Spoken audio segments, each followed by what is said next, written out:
আমার কিছু বলার নেই, যা প্রশ্ন। স্বরাষ্ট্রমন্ত্রী রাজ্যপালকে তলব করলেন তিলোত্তমা কাণ্ডে, আজই দিল্লি যাচ্ছেন তিনি। তখন রাজ্যপাল কে কাকে তলব করছে জানি না। বাংলাকে একটা অস্থির অরাজকতা তৈরি করার একটা চেষ্টা এই বিজেপি তাদের রাজ্য এবং দিল্লি মিলে করছে। আর রাজ্যপাল তার বিরুদ্ধেই তো এই ধরনের অভিযোগ রয়েছে। রাজ্যপাল তিনি এ নিয়ে বড় বড় কথা বলছেন কেন? তিনি কি রিপোর্ট দেবেন? রাজভবনে আপত্তিকর কাণ্ড ঘটেছে, ক্রাইম এগেনস্ট উইমেন, তার অভিযোগ রয়েছে। কেন্দ্রীয় স্বরাষ্ট্রমন্ত্রীর উচিত রাজ্যপালকে ডেকে কথা না বলে রাজ্যপালকে বরখাস্ত করা, রাজ্যপালের বিরুদ্ধে আইনি প্রসিডিং শুরু করা। রাজ্যপালকে ডেকে কিসের রিপোর্ট? যার বিরুদ্ধে নারী নিগ্রহের অভিযোগ, যিনি সাংবিধানিক প্রোটেকশনটা নিয়ে বাকিদের জ্ঞান দিয়ে বেড়াচ্ছেন। ফলে সেই রাজ্যপালকে ডেকে বাংলা নিয়ে বৈঠক নয়, সেই রাজ্যপালকে অবিলম্বে বাংলা থেকে সরানো, বরখাস্ত করা, আইনের বিচারের মুখে আগে এই রাজ্যপালকে ফেলে দেওয়াটা কেন্দ্রীয় স্বরাষ্ট্রমন্ত্রীর উচিত।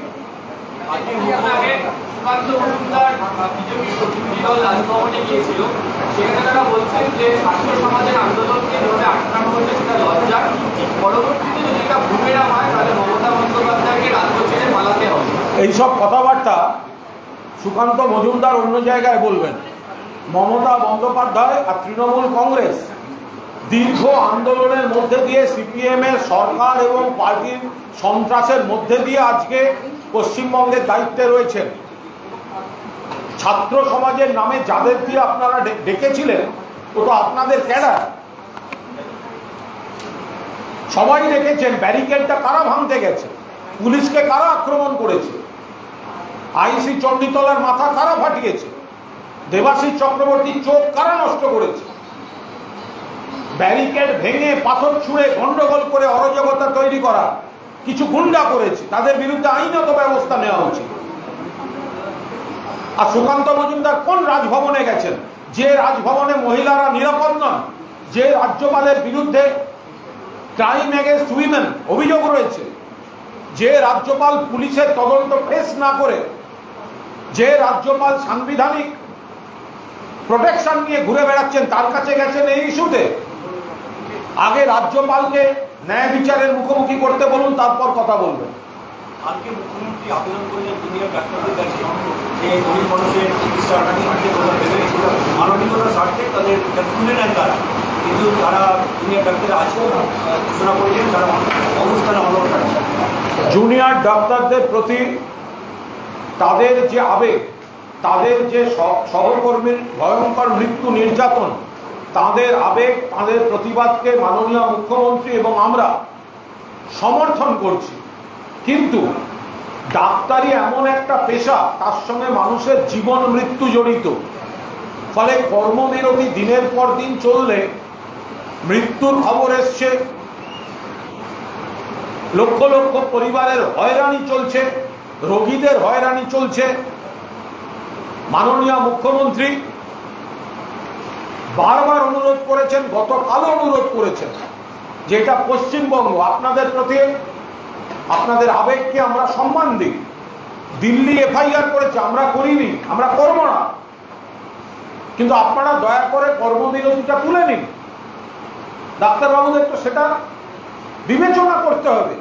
তাদের প্রতিবাদ থাকুক, তারা সিবিআই এর কাছে জাস্টিস চান, কিন্তু কাজ বন্ধ করে চাইলে লক্ষ লক্ষ গরিব মানুষ, সরকারি হাসপাতাল তো মূলত সাধারণ মানুষের জন্য, তার বদলে যে খবর পাওয়া যাচ্ছে এই কর্মবিরতি চলছে আর 40% রেভিনিউ বেড়ে যাচ্ছে প্রাইভেট হসপিটালগুলো। গরিব মানুষের ক্ষমতা আছে বেশি টাকা দিয়ে প্রাইভেট হসপিটাল, নার্সিংহোমগুলোতে চিকিৎসা করানো। তাহলে প্রতিবাদ থাকুক, কিন্তু কোনো অবস্থায় কর্মবিরতি নয় ডাক্তারদের। আর মাননীয় মুখ্যমন্ত্রী কাল যথেষ্ট সুন্দরভাবে ব্যাখ্যা করেছেন, তারও অপব্যাখ্যা হয়েছে বারবার। বারবার বলা হয়েছে ডাক্তারদের হুমকি দেওয়া হয়েছে, কোনো হুমকি মুখ্যমন্ত্রী দেননি। তিনি পরিষ্কার এই ভাষাটা বলেছেন যে মুখ্যমন্ত্রী বলেছেন যে ডাক্তাররা তাদের সহকর্মীদের নিয়ে এক সহকর্মীর জন্য যে আন্দোলন করছেন তাতে পূর্ণ সমর্থন আছে, কিন্তু কর্মবিরতিটা সাধারণ মানুষের বিরুদ্ধে যাচ্ছে, রোগীদের বিরুদ্ধে যাচ্ছে, তো অবিলম্বে তুলতে হবে। আমরা কোনো তুলনা করতে চাই না। আমাদের এখানে যেমন একজন জুনিয়র ডাক্তারের কুৎসিতভাবে মৃত্যু হয়েছে, আমরাও জাস্টিস চাই। উড়িষ্যায় আবার একজন ওয়ার্কিং ডাক্তার 2 রোগিণীকে ধর্ষণ করেছেন। এটা সামাজিক ব্যাধি, এটা সামাজিক ব্যাধি।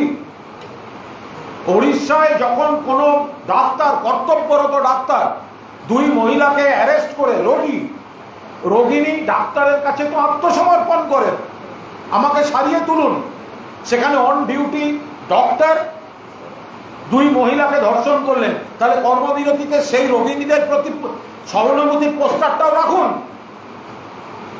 আপনারা বলবেন অল ইন্ডিয়া স্ট্রাইক হচ্ছে, অল ইন্ডিয়া কর্মবিরতি হচ্ছে, আর অন্য রাজ্যে যদি ডাক্তারবাবু অভিযুক্ত হন সেটা তখন আপনারা দেখতে পাবেন না। এটা কি করে চলে?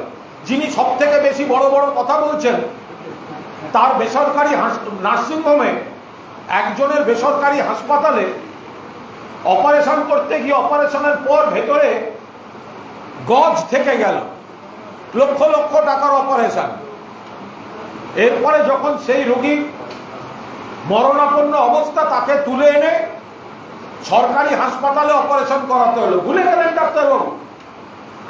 নিরপেক্ষ সেজে একজন ডাক্তারবাবু জ্ঞান দিচ্ছেন, তার নার্সিংহোমে 12 লক্ষ টাকা জরিমানা দিতে হয়েছে ভুল চিকিৎসার জন্য। 12 লক্ষ টাকা। আমরা নাম করে বলছি না, আমরা ঝগড়া চাই না, কিন্তু এটা সমাজ। এখানে অনেক ভালো ঘটনা ঘটে, 2-1টা অত্যন্ত নোংরা, কুৎসিত, জঘন্য ঘটনা ঘটে। আমরা তো বলছি আরজি করে যে জানোয়ারটা অথবা জানোয়ারগুলো এই কাজ করেছে, ফাঁসি হোক। যদি কেউ আড়াল করেছে বলে প্রমাণিত হয়, ব্যবস্থা হোক। কিন্তু তার বদলে কিছু চিকিৎসক গরিব মানুষকে চিকিৎসা থেকে বঞ্চিত করে তারা বসে থাকবেন কাজ বন্ধ করে, এটা দিনের পর দিন চলতে পারে না। আমরা আবারও অনুরোধ করছি, দয়া করে আপনাদের প্রতিবাদ থাকুক, সমালোচনা থাকুক, কিন্তু গরিব মানুষের উপর তো আপনাদের রাগ নেই, তাদের চিকিৎসাটা করুন না। গরিব মানুষকে চিকিৎসাটা দিন, কর্মবিরতিটা তুলুন। এর বাইরে আপনাদের প্রতীকী আন্দোলন, প্রতীকী ধর্ণা সব চলুক। কর্মবিরতিটা করে কাকে শাস্তি দিচ্ছেন? আর কর্মবিরতি যদি করেন, তাহলে যে ডাক্তারবাবুর বিরুদ্ধে চিকিৎসার অভিযোগ উঠেছে তাদের বিরুদ্ধে কি কি ব্যবস্থা নেওয়া যায়, সেই প্রশ্নগুলো আপনারা নিজেদের বিবেকের কাছে প্রশ্ন করুন। सुप्रीम कोर्ट आईनजीवी विनीत जिंदाल हमने सुना है, लेकिन वो पूरा लीगल मैटर है। वो हमारा टॉप लीडर्स और लीगल सेल वो देख रहा है।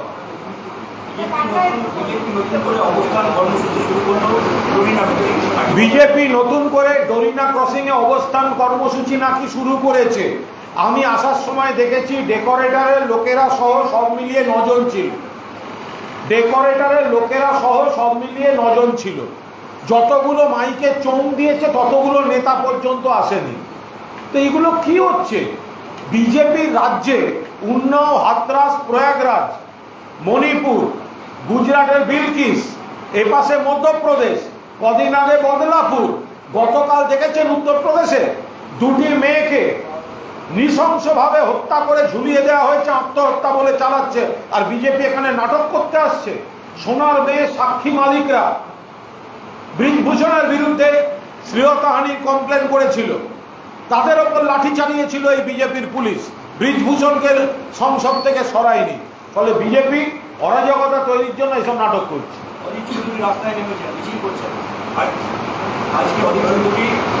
অধীর চৌধুরীকে জিজ্ঞাসা করুন নির্ভয়া কাণ্ডের পর দিল্লির রাস্তায় মিছিল করতে গেছিলেন কিনা। আরজি কর কাণ্ড আমরা কেউ ডিফেন্ড করছি না, দোষী ফাঁসি হোক, যদি কেউ আড়াল করে থাকে ব্যবস্থা হোক।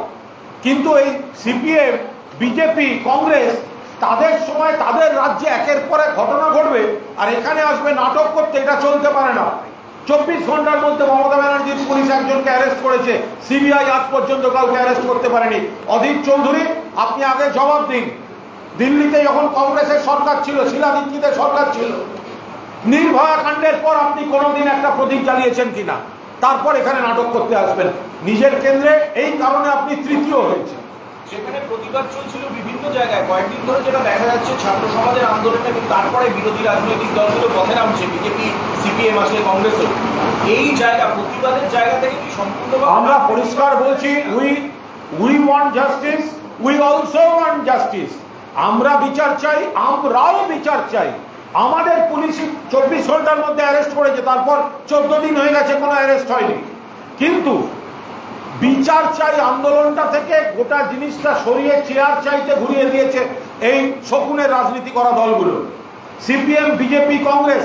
যাদের সময়, যাদের জমানায়, আজকের খবর দেখুন, সিপিএম এর একজন এমএলএ, তার বিরুদ্ধে ধর্ষণের কেসে এফআইআর হয়েছে, আর সিপিআই এর আরেক নেত্রী তার ইস্তফা চাইছে। আজকের খবর, আজকের খবর। তো ফলে এরা বিচার চাই এই বিষয়টাকে সস্তা রাজনীতিতে পরিণত করে ছেড়ে দিয়েছে তৃণমূল কংগ্রেস। কিন্তু এখনো বলছে, মমতা ব্যানার্জি বলছেন, অভিষেক ব্যানার্জি বলছেন, তৃণমূল কংগ্রেস বলছে বিচার চাই।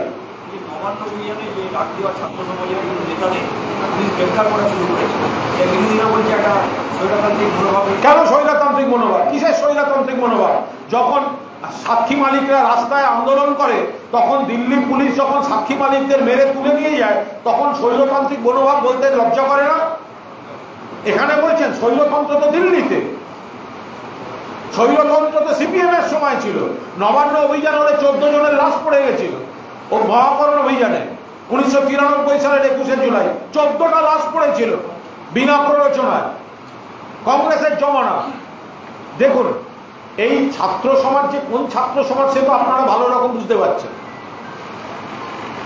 যারা পুলিশের কাছে অনুমতি ছাড়া লোককে প্রভোকেশন দিল, তার জন্য এত বড় গন্ডগোল, এত সম্পত্তি নষ্ট, এত পুলিশ জখম, এতজন হতাহত, তাহলে যারা কনভেনার তাদের বিরুদ্ধে পুলিশ অ্যাকশন নেবে না? কি কোনো কথা হলো? যদি কোনো দল তারা পারমিশন নিয়ে করতো, তাদের বিরুদ্ধে ব্যবস্থা হতো। আপনি আমি যদি লক্ষ্য পাই কোন দলের সাহায্য নিয়ে, তারপর যদি পুলিশকে মারা হয়, ব্যারিকেড ভাঙা হয়, সম্পত্তি নষ্ট করা হয়, আগুন জ্বালানো হয়, তো যারা লক্ষ্যে পেয়েছে, যারা লোককে লেলিয়ে দিয়েছে ওখানে, তো তাদের উপর তো আইনি দায় দায়িত্ব আসবে, তো স্বাভাবিক ব্যাপার। গতকাল মঞ্চ থেকে মমতা বন্দ্যোপাধ্যায় আশঙ্কা প্রকাশ করেছিলেন যে বাংলাদেশের মতো কোনো ষড়যন্ত্র কনস্পিরেসি তৈরির কথা বলেছেন।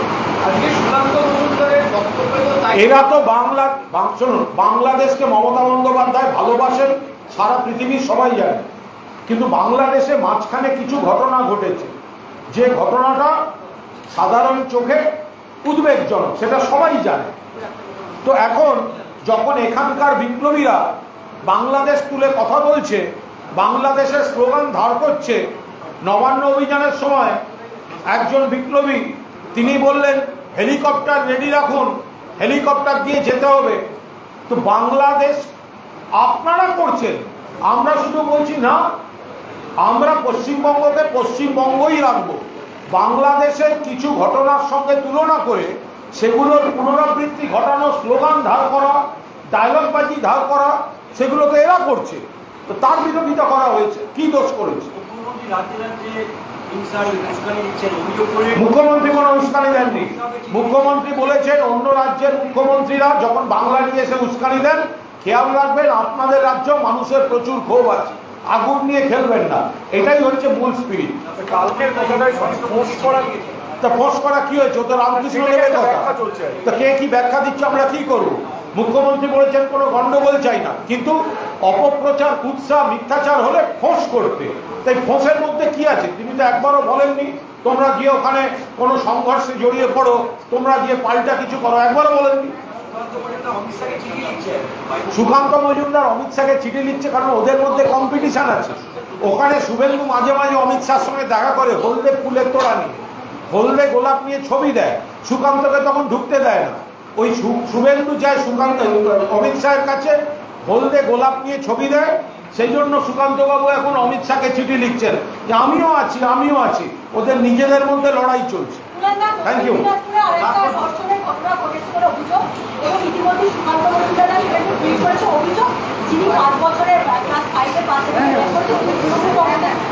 দেখুন, এগুলো এখন এইভাবে এই ধর্ষণ বলুন বা এই কুৎসিত জিনিসগুলো, এগুলো সামাজিক ব্যাধি।